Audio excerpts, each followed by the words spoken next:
The best assassin was just waiting for the red light. Then he saw the driver in front adjusting the rearview mirror. His instincts immediately spoke. Something didn't feel right. The light changed. Jack stepped on the gas and turned into an alley on the left. It wasn't fear. He wanted to confirm whether he was right. If that car was really following him, it would appear again at the next corner. And that was exactly what happened. Someone already had him in their sights. Jack immediately put the car into reverse. Then he sped away. Thanks to his car's engine, he left the pursuers behind very quickly. But Jack knew one thing. This problem had to end soon. Jack quickly returned to the hotel hideout. He took several secret files out of the safe. Inside were all the details about his targets. He needed to know who was hunting him. Then he found a group photo of the mafia. One of the men looked far too familiar. The man standing next to the target was the same person who had filmed him on the street. It seemed that the one seeking revenge was this suicidal madman. Before taking action, Jack decided to notify the organization. He went to see the boss, who was working undercover as a chef. The boss discovered the man's identity immediately. His name was Carl. Now he collected debts for another mafia family. If they attacked without thinking, it could start a war between the gangs. The boss told Jack to stay calm. He said he would handle it himself. Jack didn't like the idea, but decided to trust him one more time. After that, he drove to his hideout and changed his identity again. Once again, he became the ordinary printer salesman. He arrived at his daughter's house with flowers and beer. That day marked another year since his wife's death. 5 years ago, his wife went to a school sports event, and a stray bullet took her life. The person responsible only received 8 years. Jack could take down anyone, but he was never able to avenge his wife. He had to swallow his pain and comfort his daughter.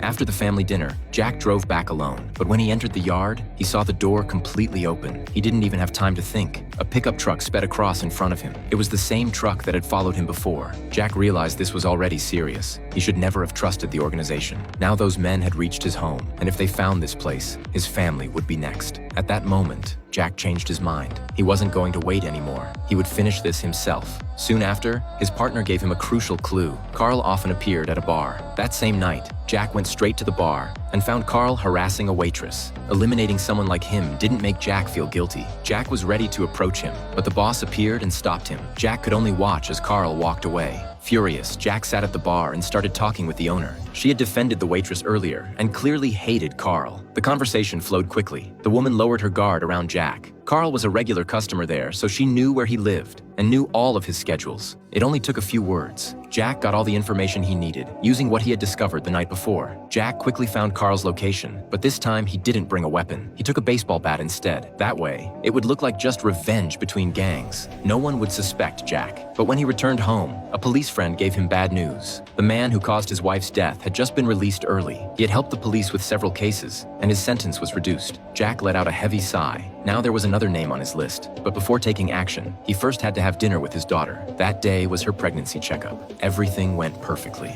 The baby was healthy. Jack was about to become a grandfather. But just as they were about to order food, Jack felt something terrible in his chest. The assassin's instincts inside him screamed that danger was coming straight toward them.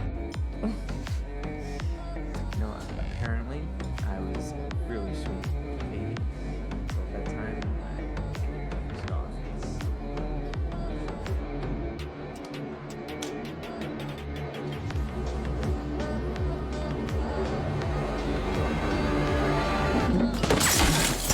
He pushed his daughter away without thinking. There was no time to explain anything. Jack grabbed a bottle and ran outside. The same pickup truck appeared again, but this time, they weren't after Jack. The target was his daughter. They wanted Jack to feel that pain himself.